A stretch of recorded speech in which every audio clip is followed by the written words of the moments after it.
नमस्कार दोस्तों, आज की इस वीडियो में हम कक्षा 10th की जो प्रथम चैप्टर है वास्तविक संख्या उसकी प्रश्नावली 1.1 को सॉल्व करेंगे। चलिए दोस्तों इस क्वेश्चन को सॉल्व करते हैं। दोस्तों जो हमारा फर्स्ट क्वेश्चन है जो इस प्रकार है कि निम्नलिखित संख्याओं का एचसीएफ ज्ञात करने के लिए यूक्लिड विभाजन एल्गोरिथम का प्रयोग कीजिए, जिसमें हमारा फर्स्ट क्वेश्चन है 135 और 225। चलिए दोस्तों इसे सॉल्व करते हैं। दोस्तों सबसे पहले हमें ये देखना होता है कि जो दोनों अंक दिए गए हैं वो कैसे हैं, कौन बड़ा है और कौन छोटा है, इसलिए हल करते हैं दोस्तों। तो हम लिखेंगे दिया गया संख्या युग्म है। क्या है दोस्तों? वो हमारा 135 और 225। ठीक है दोस्तों, चूँकि 225 है ना दोस्तों, 225 है ना दोस्तों, जो 225 है वह है ग्रेटर देन बड़ा है 135 से। ठीक है दोस्तों, इसलिए यूक्लिड विभाजन प्रमेयिका से किससे दोस्तों? विभाजन प्रमेयिका से, यूक्लिड विभाजन प्रमेयिका से। इससे क्या होता है दोस्तों? इससे हम करेंगे कि जो हमारा जो प्रथम है ना दोस्तों, सबसे हाईएस्ट, उसे हम मान लेते हैं हमारा भाज्य। ठीक है दोस्तों, और जो हमारा भाजक होगा वो होगा दोस्तों 135। इससे 125 में भाग देते हैं दोस्तों, तो ये एक बार ही जाता है। जो हमारा शेषफल बचेगा दोस्तों, ये कितनी बार जाएगा दोस्तों? तो हम यहाँ शेषफल निकाल देते हैं दोस्तों कि 225 माइनस 135, तो ये हमारा आएगा दोस्तों 90। क्या आएगा दोस्तों? 90। तो हमारा शेषफल क्या होगा दोस्तों? 90। जो दोस्तों हमारा जो शेषफल है वो r जो है वो नॉट इक्वल टू 0 के बराबर है, इसलिए हम क्या करेंगे? पुनः यूक्लिड विभाजन प्रमेयिका का प्रयोग करें। किसका? पुनः यूक्लिड विभाजन प्रमेयिका से। ठीक है दोस्तों, इसका तब तक प्रयोग करते रहना जब तक कि शेषफल 0 ना आ जाए। परंतु इसमें एक ध्यान रहने की वो दोस्तों कि जो आपका भाजक था ना दोस्तों, ये अब आपका नया भाज्य बनेगा, और जो शेषफल होता है दोस्तों वो आपका नया भाजक बनता है। तो दोस्तों 90 से 135 में भाग देते हैं दोस्तों, ये एक ही बार जाएगा। इसके बाद हम देखते हैं कि ये इसमें से कितना बचेगा, इसमें 45 हमारा शेष बचेगा। परंतु जो 45 है दोस्तों ये भी 0 के बराबर नहीं, यानी r जो है शेषफल वो 0 के बराबर नहीं है। इसलिए हम क्या करेंगे? पुनः यूक्लिड प्रमेयिका से। यूक्लिड प्रमेयिका का तब तक प्रयोग करते रहना दोस्तों जब तक कि शेषफल 0 ना आ जाए, विभाजन प्रमेयिका से। ठीक है दोस्तों, इसका पुनः प्रयोग करने से क्या होगा दोस्तों? तो हमारे पास आएगा नया, क्या आएगा दोस्तों? भाज्य 90। तो हमारा नया भाजक क्या होगा? 45 मल्टीप्लाई बाई 2 इक्वल टू 0। दोस्तों जो हमारा r है वो बराबर हो चुका 0, तो इसलिए हम कह सकते हैं, इसलिए एचसीएफ किस संख्या का दोस्तों? 135 और 225 जो हमारा अंतिम भाजक है दोस्तों, यही हमारा एचसीएफ होता है। तो क्या होगा? 45 है। ठीक है दोस्तों, इसके बाद देखते हैं दोस्तों नया सेकंड नंबर का क्वेश्चन क्या है दोस्तों। जो सेकंड क्वेश्चन है वो एनसीईआरटी में दिया गया है। कौन सा? 196 और 38,220। दोस्तों ये क्वेश्चन देखने में जितना टफ लग रहा है उतना है नहीं, तो चलिए दोस्तों इसे भी सॉल्व करते हैं। तो लिखते हैं हल। दिया गया संख्या युग्म है, क्या दोस्तों? संख्या युग्म है। ठीक है दोस्तों, क्या है दोस्तों? ये है 196 और 38,220। 38,220 हमारे ये संख्या युग्म है। तो चूँकि हम देखते हैं दोस्तों कि जो 38,220 है वह ग्रेटर देन 196 है, मतलब ये 196 से बड़ा है। तो इसलिए यूक्लिड विभाजन प्रमेयिका से। कैसे दोस्तों? यूक्लिड विभाजन प्रमेयिका से। ठीक है दोस्तों, यूक्लिड विभाजन प्रमेयिका से। ठीक है दोस्तों, तो हमारा भाज्य क्या होगा? 38,220 और हमारा भाजक क्या होगा दोस्तों? नया 196। दोस्तों आप अब इसे हमें क्या करेंगे दोस्तों? इसे आप सॉल्व करेंगे दोस्तों। 196 का जब आप 195 बार आप मल्टीप्लाई करते हैं तो आपका आंसर आता है 38,220, और जो शेषफल होगा दोस्तों ये 0 होगा। तो दोस्तों इसमें आप देख रहे हैं कि शेषफल आपका डायरेक्ट ही 0 हो गया, इसलिए आपका एचसीएफ क्या होगा दोस्तों? 196, 38,220 20। तो आपका जो HCF होगा वो अंतिम भाजक होता है। तो हमारा भाजक क्या था अंतिम 196। तो दोस्तों यही हमारा HCF है। ठीक है दोस्तों, आई होप कि ये क्वेश्चन समझ में आएगा। ये बहुत सा सरल सा क्वेश्चन है दोस्तों, परंतु ये दिखने में बहुत बड़ा लगता है। ठीक है दोस्तों, अब देखते हैं अगला क्वेश्चन। तो हमारा जो अगला क्वेश्चन है दोस्तों को जो इस प्रकार है 30 नंबर पर। ठीक है दोस्तों, वो इस प्रकार है कि 8687 और 225। ठीक है दोस्तों, सॉरी दोस्तों 255 है। क्या दोस्तों 255, ये हमारा अगला क्वेश्चन है। इसे भी सॉल्व करते हैं। ठीक है दोस्तों, तो दिया गया क्या संख्या युग्म है। इस तरीके से हमें भाषा थोड़ी सी लिखनी पड़ती है दोस्तों। दिया गया संख्या युग्म है। क्या दोस्तों संख्या युग्म है। कौन कौन सी दिए गए दोस्तों 8600 सॉरी दोस्तों 863 है ना 67 और 255। ठीक है दोस्तों, चूँकि 867 है 867 वो ग्रेटर देन है किससे 255 से। ठीक है दोस्तों, इसलिए यूक्लिड विभाजन एल्गोरिथम से, विभाजन एल्गोरिथम या प्रमेयिका से, विभाजन प्रमेयिका से इससे क्या आएगा दोस्तों, इससे वही आप इसे निकाल लें। इसका HCF निकालने के लिए 863 इक्वल टू 255। इसे जब आप मल्टीप्लाई करेंगे तो दोस्तों ये 3 टाइप आएगा है ना। और जो आपका रिमाइंडर होगा वो 120 होगा है ना। जब इसे आप देखेंगे तो R जो हमारा है वो नॉट इक्वल टू 0 के है। इसलिए हम पुनः क्या करेंगे यूक्लिड विभाजन प्रमेयिका से। किससे दोस्तों यूक्लिड विभाजन प्रमेयिका से फिर से इसका प्रयोग करेंगे। यूक्लिड विभाजन प्रमेयिका से इसका जब आप दोबारा प्रयोग करेंगे तो आपका आएगा 255 जो आपका नया भाज्य बनेगा। और जो आपका नया भाजक है वो 102 बनेगा। इसे आप डिवाइड करेंगे तो 2 बार ही डिवाइड कर सकते हैं, क्योंकि 2 बार डिवाइड करने पर ये 204 आ जाएगा। तो इससे ज़्यादा आप इसे डिवाइड नहीं करते। तो हमारा शेषफल क्या बचेगा दोस्तों 204 को हम 255 में से घटा लेते हैं तो हमारे पास नया होगा वो होगा 51। क्या होगा दोस्तों 51 जो हमारा शेषफल है। तो R जो अभी भी है वो इक्वल के 0 नहीं आया। इसीलिए हम क्या करेंगे दोस्तों पुनः यूक्लिड विभाजन प्रमेयिका से इसका तब तक प्रयोग करते रहना दोस्तों जब तक कि आपका जो शेषफल है वह 0 ना आ जाए। विभाजन प्रमेयिका से इसका फिर से प्रयोग करेंगे तो जो हमारा नया भाज्य होगा वो 102 होगा और नया भाजक 51 होगा। इसका मल्टीप्लाई 2 बार करेंगे प्लस 0। शेषफल हमारा क्या हो गया दोस्तों 0। इसलिए हमारा HCF क्या होगा HCF ऑफ किससे 867 255 बराबर क्या होगा दोस्तों अंतिम भाजक क्या 51। तो यही हमारा HCF होगा। ठीक है दोस्तों, आई होप ये आपको क्वेश्चन समझ में आया होगा। देखते हैं दोस्तों next question, question number 2।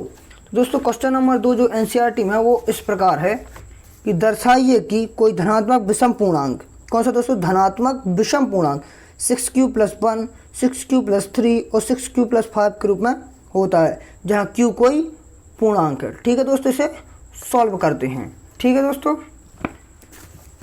Question number 2। ठीक है दोस्तों, कौन सा क्वेश्चन नंबर 2। तो सबसे पहले हम क्या लेते हैं कुछ मान लेते हैं दोस्तों कि माना कि ए कोई धनात्मक पूर्णांक है, कोई धनात्मक पूर्णांक है दोस्तों। इसमें कोई ना ही हमने इसमें ये बताया कि किस प्रकार का पूर्णांक, इसमें हमने ये बताया कि ए कोई क्या है धनात्मक, ना ही सम ना ही विषम। इसलिए है ना दोस्तों, इसलिए जो हमें दिया गया है उनमें से क्या दिया गया है दोस्तों हम यहीं कामा में लिख देते हैं। तो हमें दिया गया था 6q + 1 6q + 3 और 6q + 5 ये 3 चीज़ें डिजिट थी। तो दोस्तों इसमें यदि आप यूक्लिड विभाजन एल्गोरिथम से इसके कंपेयर करें कि a बराबर bq + r, तो ये b की वैल्यू क्या दे रहा है 6, इसलिए b बराबर क्या होगा दोस्तों हमारा 6 होगा। ठीक है दोस्तों, इसमें हमारा b की वैल्यू क्या होगी 6। चूँकि दोस्तों r की वैल्यू क्या होती है, r जो होती है 0 से बड़ी होती है या 0 के बराबर होती है परंतु b से छोटी होती है। ये यूक्लिड विभाजन प्रमेयिका से, इसलिए क्या होगा दोस्तों r की जो वैल्यूज़ होंगी वो 6 होंगी। मतलब r बराबर क्या होगा दोस्तों 0 भी हो सकता है, 1 हो सकता है, 2 हो सकता है, 3 हो सकता है, 4 हो सकता है और 5 हो सकता है, परंतु 6 नहीं हो सकता क्योंकि इससे छोटी वैल्यू इस पर एलिजिबल है। ठीक है दोस्तों, तो हम क्या करेंगे दोस्तों, इसलिए यूक्लिड विभाजन प्रमेयिका से, यूक्लिड विभाजन प्रमेयिका से, विभाजन प्रमेयिका से इसका प्रयोग करेंगे। इससे हम क्या निकालेंगे दोस्तों, ए की वैल्यू की, ए बराबर बी का मान हमें 6 रखना है दोस्तों, 6q प्लस आर का मान हम 0 रखेंगे। पहली बार यहाँ हम आर बराबर क्या रख रहे हैं दोस्तों, 0। ठीक है दोस्तों, इसी तरीके से हम लगातार आर बराबर 1, 2, 3, 4 और 5 को रखते हैं। तो हमारा आएगा 6q प्लस 1, 6q प्लस 2 है ना दोस्तों। इसी तरह से आएगा 6q प्लस 3 है ना, और आएगा 6q प्लस 4 और अंतिम होगा एवं 6q प्लस 5। तो इसमें दोस्तों जो 6q प्लस 1 है, 6q प्लस 3 है और 6q प्लस 5 है दोस्तों, ये क्या है, विषम धनात्मक पूर्णांक। क्या दोस्तों, विषम धनात्मक पूर्णांक हैं। ठीक है दोस्तों, पूर्णांक हैं। इसलिए हम क्या कर सकते हैं दोस्तों, इसलिए ना दोस्तों, इसलिए हम कह सकते हैं है ना, इसलिए यूक्लिड विभाजन प्रमेयिका से, किससे दोस्तों, यूक्लिड विभाजन प्रमेयिका से, विभाजन प्रमेयिका से 6q प्लस 1, 6q प्लस 3 और 6q प्लस 5, क्या दोस्तों, 6q प्लस 5, यह क्या है दोस्तों, विषम धनात्मक पूर्णांक है, विषम धनात्मक पूर्णांक हैं। ठीक है दोस्तों, यही हमें सिद्ध करना था। ठीक है दोस्तों, इसके बाद देखते हैं next question, question number 3। Question number 3 हमसे क्या कह रहा है दोस्तों, क्वेश्चन नंबर 3 जो है वो इस प्रकार है कि किसी परेड में 616 सदस्यों वाली एक सैन्य आर्मी की टुकड़ी 32 सदस्यों वाली एक आर्मी के बैंड के पीछे मार्च कर रही है। दोनों समूहों को समान संख्या वाले स्तंभों में मार्च कराना है और उन स्तंभों की अधिकतम संख्या क्या होगी जिनमें वे मार्च कर सकते हैं। ठीक है दोस्तों, इस क्वेश्चन को हमने देख लिया, अब हम इसे सॉल्व करते हैं। दोस्तों हमारे पास 2 इन्फॉर्मेशन दे रखी है। क्या है दोस्तों, हमारे पास इसमें 2 इन्फॉर्मेशन दे रखी। क्वेश्चन नंबर 1 कौन सा है दोस्तों, 3। इसमें दिया है, हम लिख लेते हैं, दिया है, क्या दिया है दोस्तों, सदस्यों की संख्या, सेना में सदस्यों की संख्या, सेना में सदस्यों की संख्या, क्या दोस्तों, सदस्यों की संख्या, सदस्यों की संख्या कितनी दी थी दोस्तों, 616, क्या दोस्तों, 616। और क्या दिया है, वाह, जो हमारी एक टुकड़ी में सदस्य सेना, एक टुकड़ी में सैनिकों की संख्या, क्या दोस्तों, सैनिकों की संख्या, तो वो था दोस्तों 32। ठीक है दोस्तों, इसलिए हमें क्या निकाला दोस्तों, इसमें कितने में मार्च कर सकती है, अर्थात हमें इसका SCF निकाला है। ठीक है दोस्तों, तो हम यहाँ लिख देंगे, चूँकि 616 है वो ग्रेटर देन है 32, इसलिए यूक्लिड विभाजन प्रमेयिका से, किससे दोस्तों, यूक्लिड विभाजन प्रमेयिका से। ठीक है दोस्तों, यूक्लिड विभाजन प्रमेयिका से, इससे क्या होगा दोस्तों, तो हमारा जो नया भाजक होगा वो 616 होगा बराबर 32 होगा। जब इसे आप मल्टीप्लाई करके 19 बार तो आपका एक क्वेश्चन आएगा, जो आपका रिमाइंडर होगा वो होगा 8, परंतु r जो अभी भी 0 के बराबर नहीं है, इसलिए पुनः यूक्लिड प्रमेयिका से, इसलिए पुनः यूक्लिड विभाजन प्रमेयिका से, प्रमेयिका से। ठीक है दोस्तों, यूक्लिड विभाजन प्रमेयिका से, तो हमारा नया भाज्य क्या होगा दोस्तों, 32, नया भाजक क्या होगा 8, तो 8 मल्टीप्लाई बाय 4, फिर आपका जो शेषफल होगा 0 होगा। इसीलिए दोस्तों SCF ऑफ, किसका SCF दोस्तों, 616 और 32 इक्वल टू क्या होगा, नया अंतिम भाजक क्या है, 8 है। मतलब जो ये बैंड वाले ये कितने में मार्च कर सकते हैं, अधिकतम कितने स्तंभों में मार्च कर सकते हैं, 8 अधिकतम स्तंभों में पर मार्च कर सकते हैं। ठीक है दोस्तों, इसके बाद देखते हैं क्वेश्चन नंबर 4 के। क्वेश्चन नंबर 4 हमसे क्या कर रहा है दोस्तों, क्वेश्चन नंबर 4 है वो इस प्रकार है कि यूक्लिड विभाजन प्रमेय का प्रयोग करके दर्शाइए कि धनात्मक पूर्णांकों का वर्ग किसी इस पूर्णांक m के लिए 3m प्लस 3m के m प्लस 1 के रूप में होता है। तो इसमें हमें एक संकेत भी दिया है दोस्तों कि सबसे पहले हमें क्या मानना है, x कोई धनात्मक पूर्णांक मान लेना है और यह भी मान लेना है कि 6q प्लस 6q प्लस 1 और 6q प्लस 2 के रूप में ये होता है। प्रत्येक का फिर वर्ग करके हमें इसका क्या दोस्तों क्या निकालना है, हमें ये 6Q प्लस M के रूप में व्यक्त करना है। ठीक है दोस्तों, इसमें सबसे पहले हम देख लेते हैं क्वेश्चन नंबर 4। इसमें हमें जो चीज़ें लिखनी है दोस्तों उसको हम लिख लेते हैं। इसमें लिख लेते हैं क्या दिया है कि हमें माना कि जो संकेत के अनुसार दिया गया था, माना कि x कोई धनात्मक पूर्णांक है। ये हमें नोट में दिया गया था, वो हम लिख लेते धनात्मक पूर्णांक है। इसलिए यूक्लिड विभाजन प्रमेयिका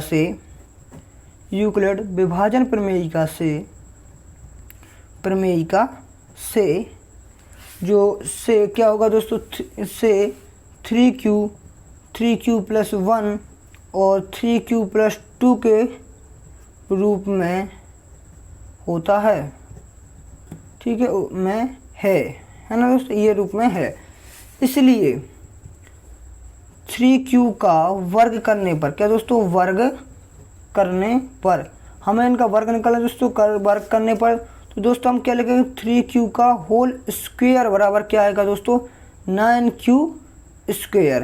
परंतु हमें दोस्तों फर्स्ट जो हमें बताया ये हमें 3M के रूप में, तो हम यहाँ क्या करेंगे 3 × 3Q का होल स्क्वायर।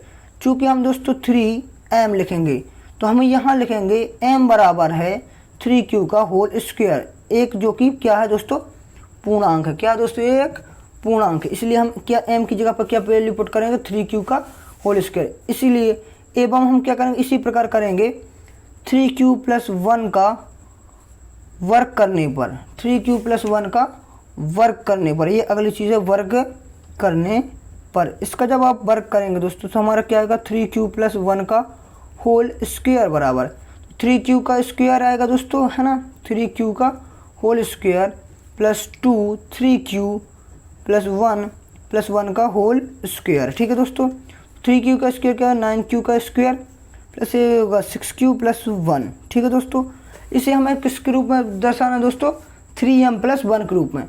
तो हम क्या करेंगे दोस्तों, इन दोनों में से 3 को हम ले लेंगे कॉमन।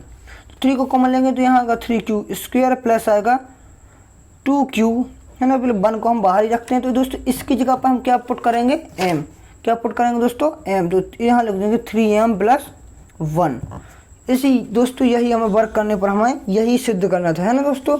तो हम यही लिख देंगे, है ना दोस्तों, यही लिख देंगे। क्या लिख देंगे कि यहीं पर हम लिख देते हैं कि चूँकि इसलिए किसी धनात्मक संख्या का या धनात्मक पूर्णांक का वर्ग M के लिए, पूर्णांक का वर्ग किसी M के लिए 3M 3M प्लस 1 के रूप में होता है। ठीक है दोस्तों, यही हमें सिद्ध करना था। ठीक इसी प्रकार दोस्तों देखते हैं क्वेश्चन नंबर 5। क्वेश्चन नंबर 5 क्या कर रहा है, तो दोस्तों हमारा जो क्वेश्चन नंबर 5 है वो इस प्रकार है कि यूक्लिड विभाजन प्रमेय का प्रयोग करके दर्शाइए कि किसी धनात्मक पूर्णांक का घन 9M प्लस 1 और या 9M प्लस 8 के रूप में होता है। दोस्तों अभी जो हमने क्वेश्चन किया उसमें हमें क्या था, वर्ग था। अब क्या है दोस्तों, घन है। ठीक है दोस्तों, इसे भी सॉल्व करते हैं। ठीक है, इसे भी सॉल्व करते हैं। इसमें दोस्तों हम सबसे पहले लिख लेते हैं क्वेश्चन नंबर क्या आंसर है दोस्तों, 5। तो वही पहले हमें मान लेना है कि माना कि x कोई धनात्मक पूर्णांक है।